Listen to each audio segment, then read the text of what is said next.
amigas, no programa de hoje eu converso com o professor doutor Rodrigo Fernandes Rebouças sobre a nova Lei Geral de Proteção de Dados Pessoais, a chamada LGPD. O professor Rodrigo é doutor em Direito pela PUC São Paulo, Pontifícia Universidade Católica de São Paulo, e leciona em diversas faculdades, como o INSPER, Instituto de Ensino e Pesquisa em São Paulo, e a FADITU, Faculdade de Direito de Itu. Bem-vindo, professor Rodrigo. Um prazer estar aqui com você, Mirna, e espero contribuir com você, com todos aqueles que estão nos acompanhando, divulgando um pouco do conhecimento, mas principalmente da informação sobre esta lei nova que está aí já nos incomodando ou nos preocupando. Então, professor, a LGPD está aí em fase de entra em vigor, não entra em vigor, como é que é? Já está em vigor ou não? Porque hoje nós estamos gravando, né, no início de setembro essa entrevista. Já estamos com a lei em vigor ou não? Essa é a pergunta que eu costumo brincar, a pergunta de $1 milhão, né?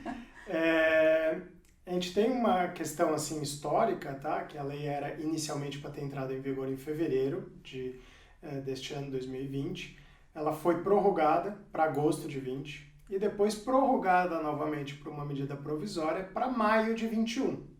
Acontece que essa medida provisória ela foi recusada pelo Senado Federal na última quarta-feira, dia 26, de agosto.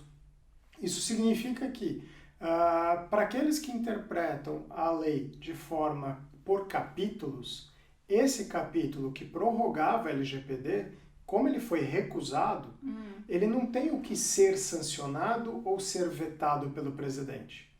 Então, a lei já estaria em vigor desde a quinta-feira, dia 27 de agosto. Sim. Tá?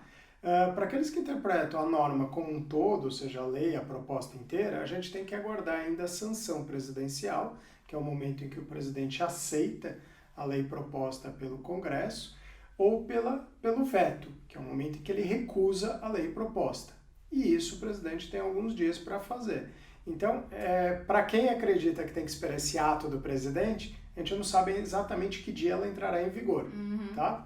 Porque como o artigo foi vetado, ela automaticamente entrará em vigor. Foi vetado pelo Congresso, né? E doutor, para quem aqui, nosso público que é leigo, que não é da área do direito, qual é o objetivo aí da nova Lei Geral de Proteção de Dados Pessoais? Muito bem. O principal objetivo é atender justamente essas pessoas todas que não têm um domínio absoluto do direito, né? Que é a grande maioria das pessoas. A gente, dentro do nosso sistema legal, a gente tem uma previsão de que todos aqueles conhecem a lei. Mas a gente sabe que isso não é verdade, né? Que nem o advogado, nem o juiz de direito, nem o promotor conhece todas as leis. A gente tem estudo para isso, né?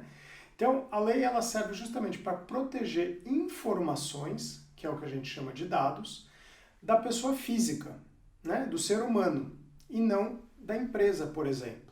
Então, eu vou proteger dados de pessoas físicas, que a lei chama de pessoas naturais, e essa pessoa é chamada dentro do sistema da lei de titular de dados. Então, quando vocês ouvirem falar um titular de dados, é uma pessoa física que seja identificada ou identificável. Então, estamos aqui gravando esse programa. No momento em que houve a apresentação, a minha apresentação, eu sou uma pessoa física e identificada. Então, todos aqueles sabem quem é. Mas, supondo que eu estivesse aqui, não tivesse sido ainda apresentado e a minha imagem já circulando, se eu olhar num buscador desses da internet pela imagem, é capaz que eu identifique. Por isso, identificável. Então, se for pessoa física, identificada ou identificável, eu aplico a norma. Pessoa jurídica, não. Eu tenho todo o resto do sistema protegendo privacidade e dados da pessoa jurídica e das demais interessados. Eu tenho a Constituição, Código de Defesa do Consumidor, Código Civil, um sistema de direito de concorrência. Então, você já tem até multas aplicadas por violação de privacidade antes da própria LGPD, que é a Lei Geral de Proteção de Dados. Que, aliás, é uma sopa de letrinhas, né? Professor, que dados são esses para o nosso público? O que é? CPF, RG? Quais dados são esses que a lei protege? Então, são todos os dados vinculados a uma pessoa, Tá? Então, se eu olhar dados cadastrais da pessoa, são dados protegidos? São dados protegidos. Né? Se eu olhar orientação sexual, por exemplo, se eu olhar etnia, orientação religiosa, vínculos a partidos políticos e por aí vai sucessivamente, então todos os dados que envolvem a pessoa e que de alguma forma podem servir para marketing, para discriminação, para que eu possa selecionar pessoas, inclusive, né? Então, todas as informações vinculadas a uma pessoa são dados a serem protegidos pela lei. E aí a gente tem que separar entre dados, digamos assim, comuns, né? E dados sensíveis. Né? Dados sensíveis? Isso. Os dados sensíveis são informações que, como diz o nome, o sensível é no sentido de importante, relevante, e que historicamente, dentro da história da humanidade, a gente usou essas informações para alguma forma de discriminação. Então, se a gente olhar, tem uma lista de dados sensíveis na norma, que são dados que foram muito utilizados, por exemplo, na Segunda Guerra Mundial, para todas aquelas discriminações ocorridas durante a Segunda Guerra, em especial pelo Reich. Né? Então, quando você olha etnia, quando você olha credo religioso, quando você olha orientação sexual, religião da pessoa, acho que eu já comentei, né? Partido político, todas essas informações foram utilizadas para eu eliminar pessoas, né? Ou para discriminar. E aí eu incluo também uma informação que é sensível, por exemplo, vinculado a informações de DNA, informações genéticas, ou biológicas também. E isso inclui, por exemplo, informações digitais. Então, aqueles cadastros que muitos de nós temos, né, em academias, em prédios, para acessar prédios, acessar residências, em que eu cadastro a minha digital, isso é um dado biométrico, tal como a leitura da íris, para sacar um dinheiro e tudo mais. Esses dados todos são considerados como dados também sensíveis. Então, aí entra numa outra lógica da lei de olhar, eu preciso desse dado, esse dado é necessário, a coleta é adequada, né? E é justificável eu ter este dado? Então, eu tenho que começar a analisar cada situação em concreto, se eu preciso manter este dado ou se eu preciso, talvez, até eliminar esse dado. Você está pedindo dados a mais, digamos assim, no Isso, cadastramento. se eu estou pedindo dados a mais, dados que não fazem sentido, né?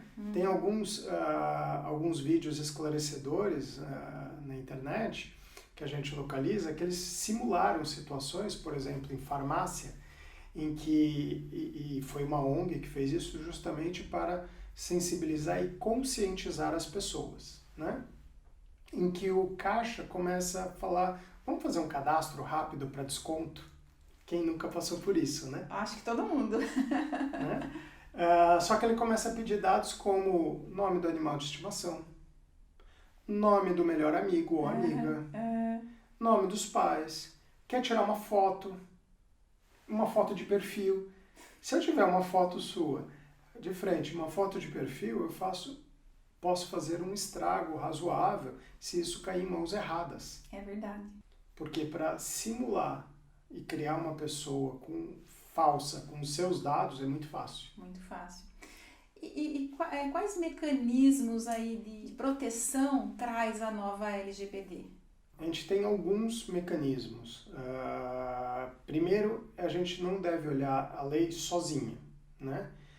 A lei e o nosso sistema legal, como diz, é sistema. Então, eu tenho que olhar ela dentro de uma lógica sistêmica, né? Então, eu tenho que conciliar ela com a Constituição e com as demais leis, tá? Então, primeiro ponto.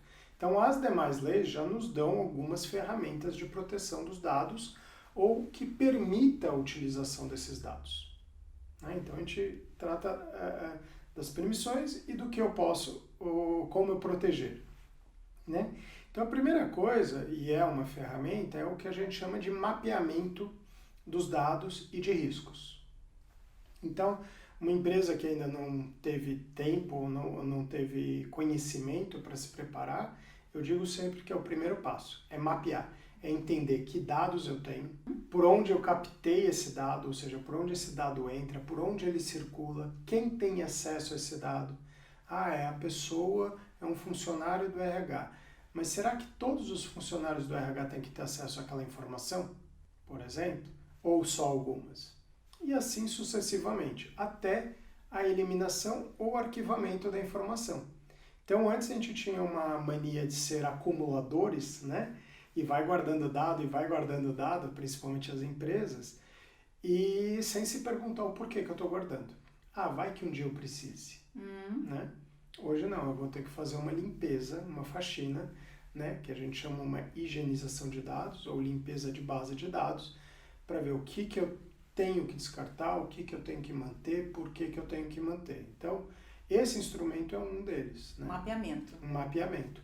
Outros instrumentos de defesa da pessoa física, né, do titular de dados, é a própria Autoridade Nacional de Proteção de Dados, que será o órgão responsável por fiscalizar a aplicação da norma e autuar, ou seja, aplicar multas também. Né? Essa autoridade está em fase de constituição. Na última semana de agosto, a gente teve um decreto que regulamenta todo o sistema da autoridade, ou seja, toda a estrutura dela.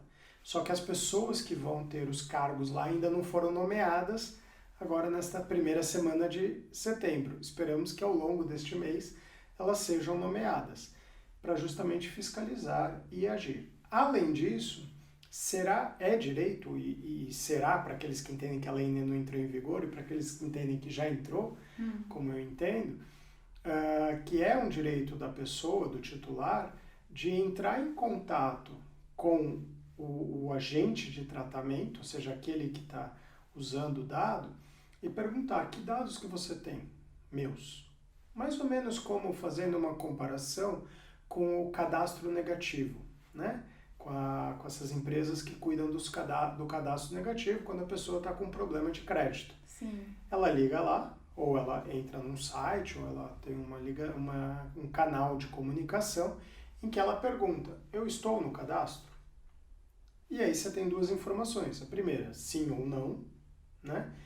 Sendo sim, qual é a informação? Ou seja, quem é o credor, qual é a origem do crédito, qual é o número do contrato e qual é o valor, basicamente. Essas informações eu terei que ter referente a dados. Então, a empresa, quando receber uma ligação de um titular, ela terá que informar se tem ou não tem dados da pessoa. Vamos imaginar um ex-funcionário. É possível que eu tenha os dados dele. Até por uma questão de cautela. Eu preciso guardar isso para eventual reclamação trabalhista, eventual reivindicação de direitos previdenciários. Vamos supor que a Previdência perdeu a informação daquele registro. E a pessoa precisa daquele registro para comprovar o período para efeito de aposentadoria. Ela não é um processo contra a empresa, mas é uma consulta. Escuta, me passa as informações, né? Para efeitos previdenciários, nesse caso. Então, tem informação que eu preciso manter e tem informação que não faz sentido a empresa manter. Essa nova lei geral de proteção de dados, ela abarca e-mails, WhatsApp também, telefone?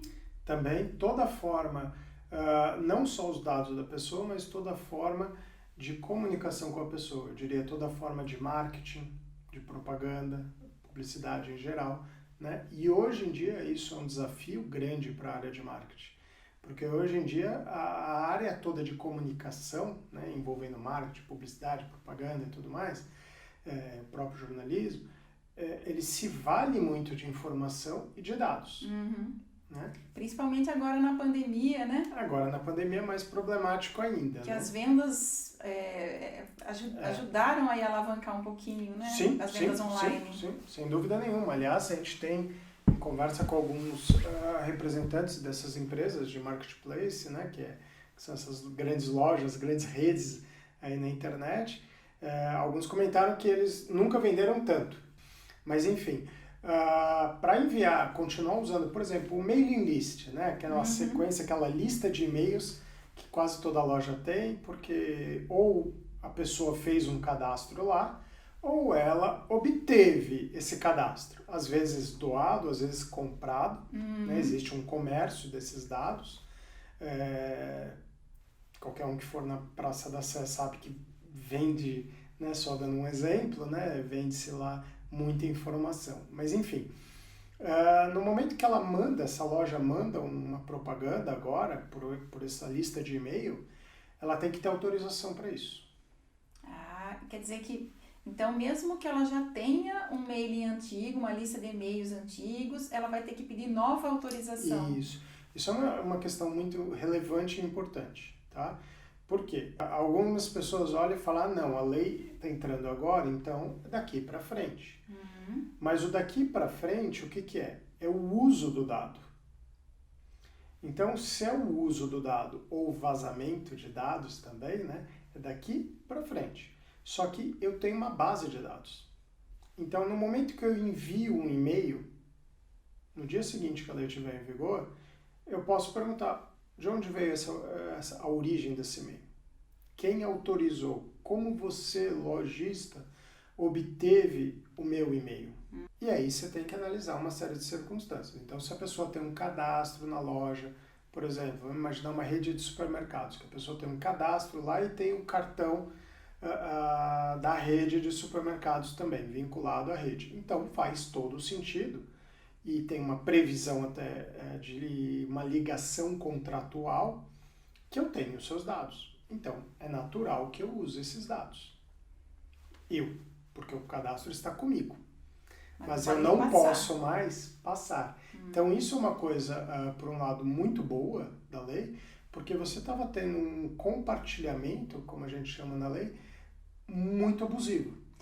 Por exemplo, no final do ano, perto do Natal, os shoppings faziam aqueles sorteios, né? Sorteio de carro, às vezes, e pegavam muitos dados das pessoas que compram e depois repassavam para as lojas, né? Sim. Não vai poder mais isso. Até pode, desde que eu tenha autorização para isso. Então vai ter que constar lá no cadastro que a pessoa autoriza. Então, além daquele regulamento do sorteio, né, explicando toda a regra do jogo, quais lojas participam, quais não participam, aquilo tudo que a gente já está acostumado, né? Ter uma autorização, que é o termo de consentimento que a gente fala, específico para compartilhamento de dados.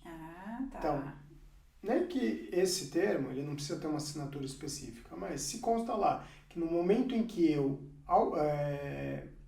me vinculo ao sorteio, à promoção, eu estou autorizando esse compartilhamento. Uma coisa que é igualmente importante é que o consentimento, sobre a ótica do lojista, digamos assim, pegando essa situação de shopping center, né? Sobre a ótica do lojista, o consentimento, que é a autorização, é o instrumento mais frágil que tem. Por que é o mais frágil? Porque eu, Rodrigo, vou lá, preencho o cadastro porque eu quero participar da promoção. No dia seguinte, ou normalmente a promoção vai até o fim do dia, né? Então, no dia seguinte, eu entro em contato com o shopping e falo, está cancelada a autorização, está revogada. Então, da mesma forma que eu posso dar o consentimento, eu posso cancelá-lo ou revogá-lo a qualquer momento. E aí, quando você olha a lei pura, ela fala exatamente isso. Eu posso cancelar a qualquer momento e a pessoa que estava tratando o dado tem que acatar, né? Ou seja, tem que aceitar. Eu diria que esse tem que aceitar, mas vamos com calma, com andor, porque o santo é de barro, né? Por quê, professor? Né? Basicamente, porque você pode ter outras regras incidindo, né? Eu não falei que eu tenho uma série de leis que eu tenho que olhar eles sistemicamente?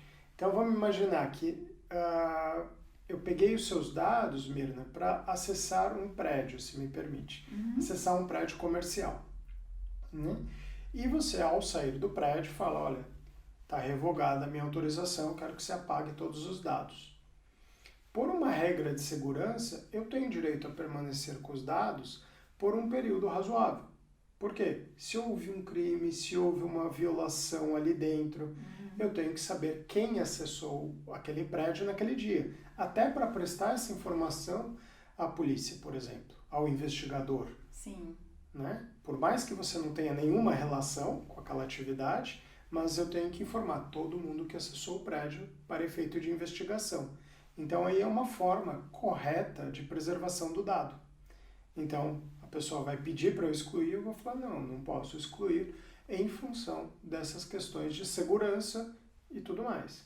Se a pessoa discordar, ela pode encaminhar esse assunto para a futura ANPD, que é, como disse, a Autoridade Nacional de Proteção de Dados. Tá?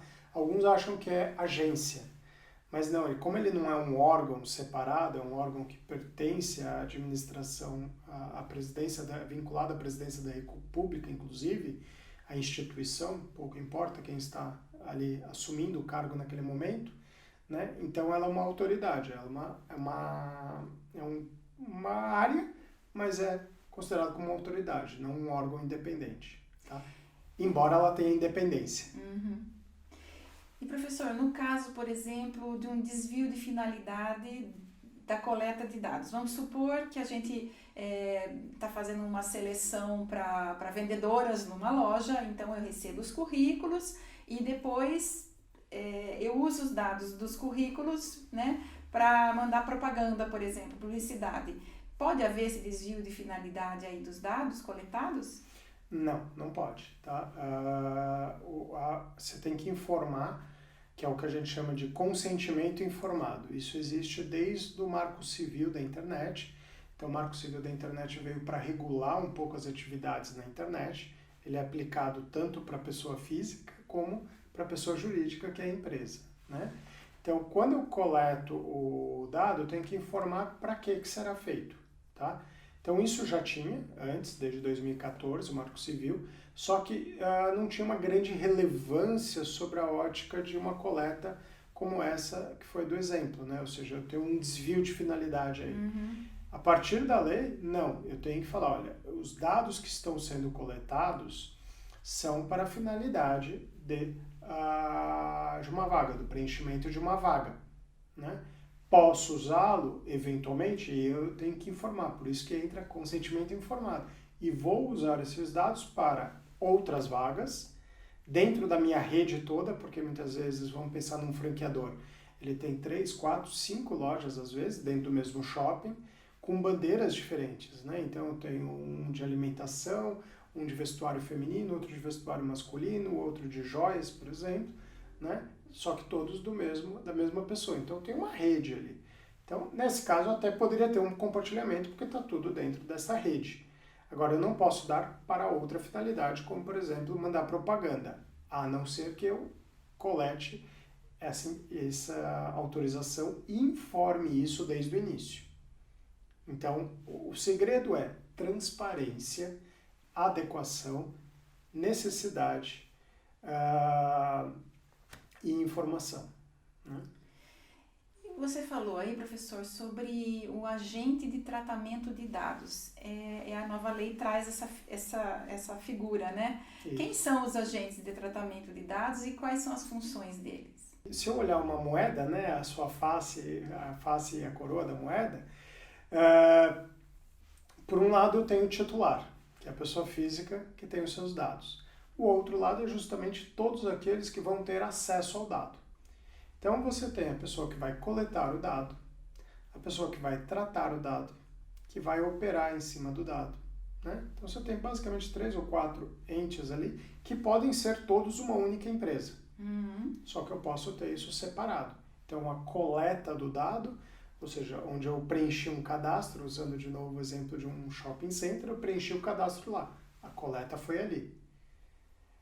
E uma segunda empresa terceirizada que recebe esse dado e começa a tratar esse dado. Então, a hora que eu falo de quem coletou mais quem tratou juntos, é o agente de tratamento. Então, é uma forma de eu colocar uma coletividade de pessoas vinculadas a qualquer forma de coleta, manipulação e tratamento de dados. A empresa que coletou, a empresa que está tratando, são responsáveis no São. caso de um vazamento. A lógica é muito semelhante à do Código de Defesa do Consumidor, que a gente já está bem habituado, né? O Código de Defesa do Consumidor comemorando seus 30 anos, agora neste ano, né? Junto com o Estatuto da Criança e do Adolescente, que já comemorou seus 30 aninhos também, né? E isso é uma coisa que a gente já está habituado, ou seja, todos aqueles que me forneceram um produto ou serviço estão vinculados e são solidariamente responsáveis. Então, quando eu pego lá no Código de Defesa do Consumidor, porque acho que é mais do dia a dia, né? Eu compro um pacote de viagem, por exemplo, assim que a pandemia acabar, se Deus quiser, né? Se Deus quiser.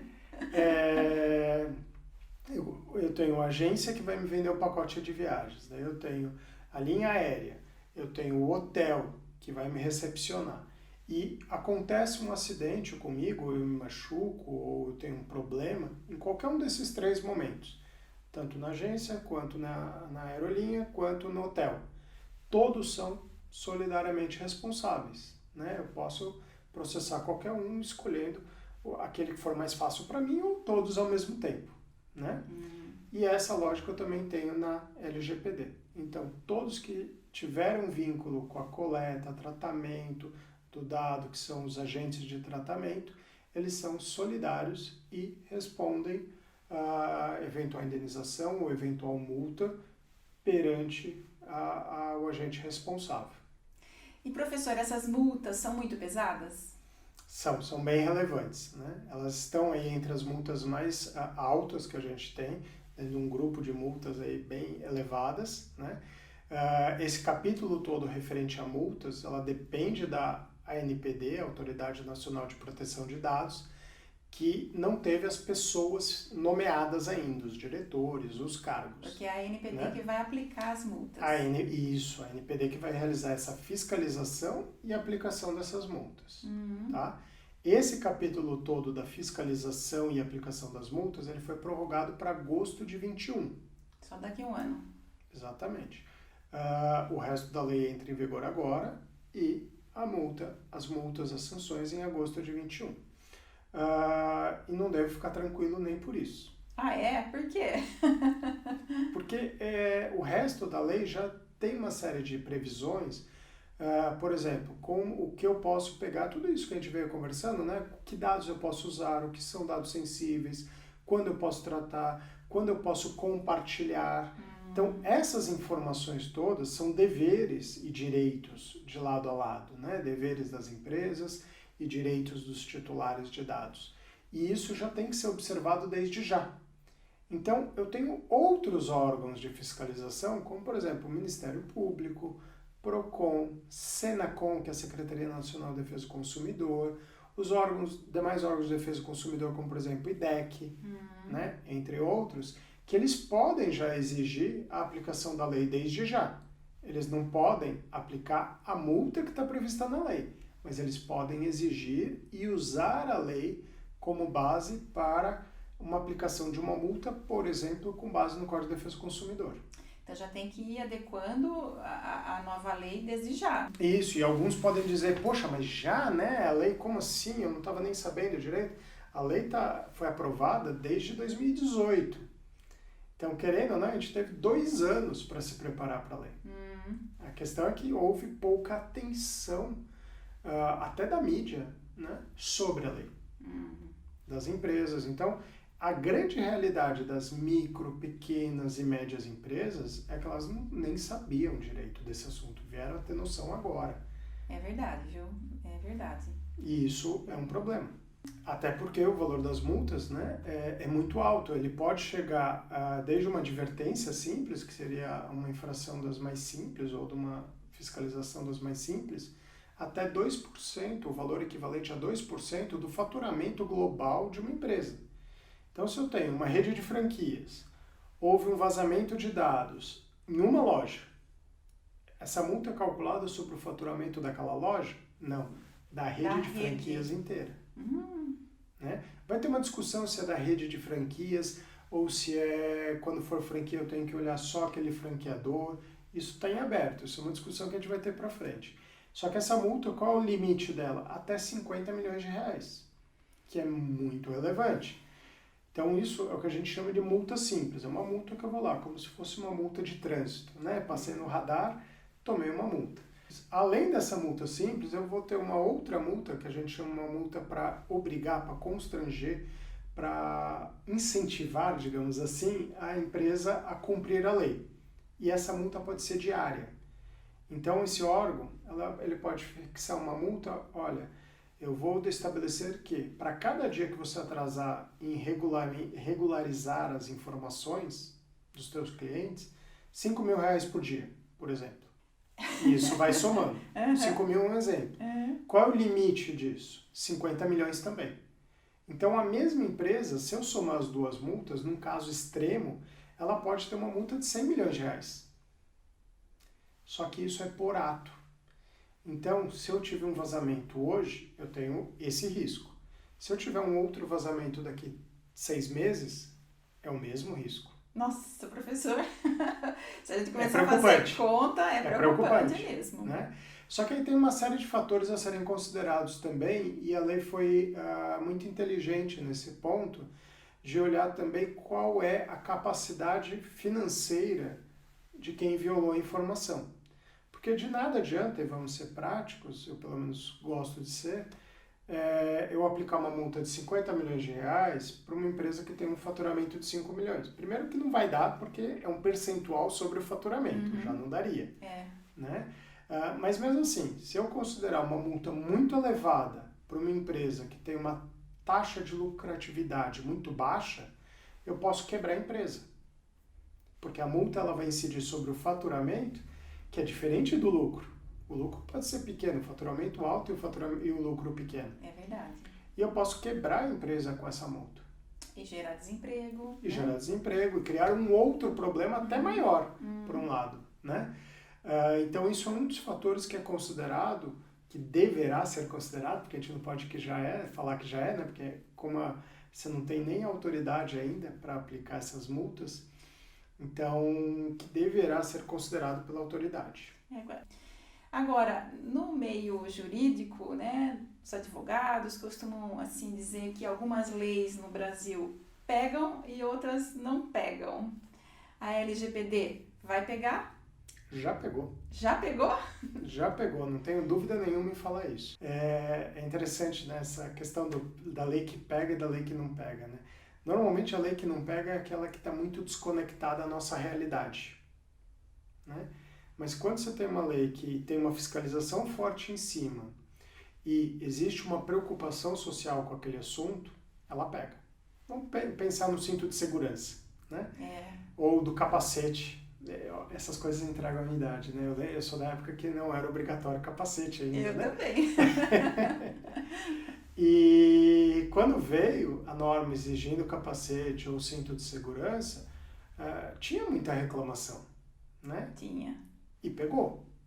Hoje você vê a pessoa andando sem cinto ou sem capacete, você acha um absurdo. Então é uma lei que tem, primeiro, uma necessidade social.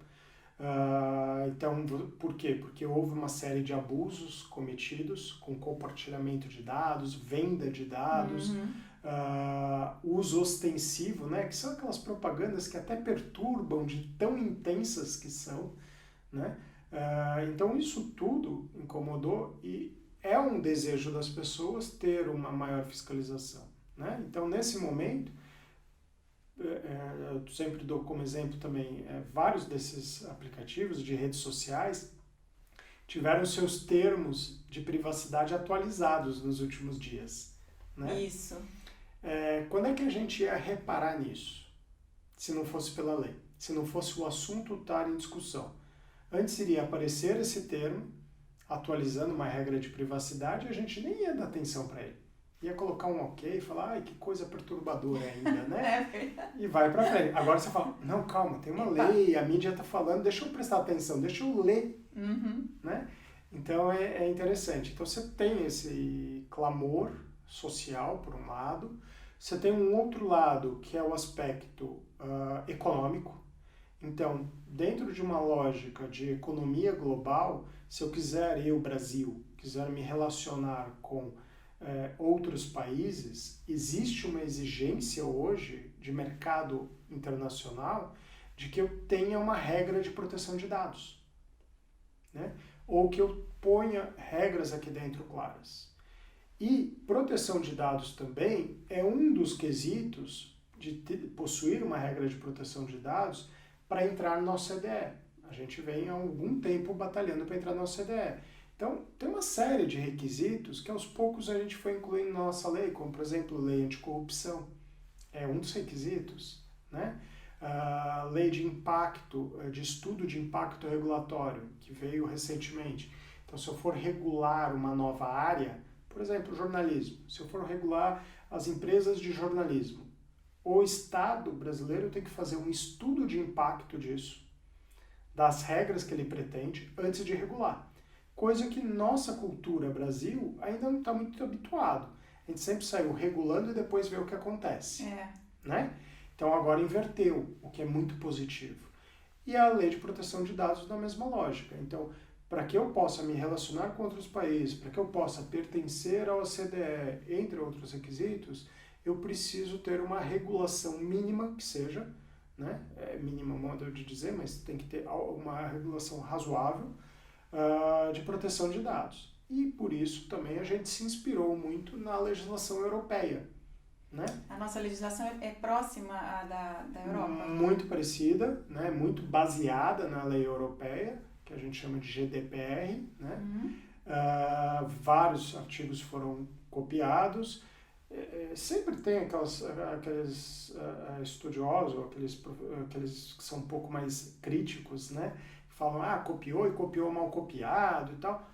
Eu prefiro não criticar nesse ponto, eu acho que a gente tem que olhar e falar que bom, temos uma lei. É um avanço, né? É um avanço. E vamos adequando, vamos aprendendo. Eu acho que primeiro a gente tem que aprender, né? E depois aplicar. Ou como diz um chefe que eu tive, né? Ele falava, que era uma expressão, acho que da avó dele, alguma coisa, vamos comer 1 quilo de sal primeiro e depois a gente vê, né? A gente sabe quanto tempo demora isso, então vamos com calma, vamos entender a aplicação dela e se ela tiver demais, vamos fazendo a medida exata, as adequações necessárias. Professor Rodrigo, muito obrigada por todas essas informações que o senhor nos trouxe aqui no Lado a Lado, viu? Muito obrigada mesmo, de coração. Eu que agradeço, estou à disposição, quando quiser, só chamar. Opa, olha que eu chamo, hein? Vamos lá. Obrigada, professor. Obrigado. E obrigada a você que nos acompanha pela ITV, canal 24 ou 524 da NET ou pelo YouTube. A sua companhia é sempre muito importante para mim. A gente se vê sexta que vem. Beijo no seu coração.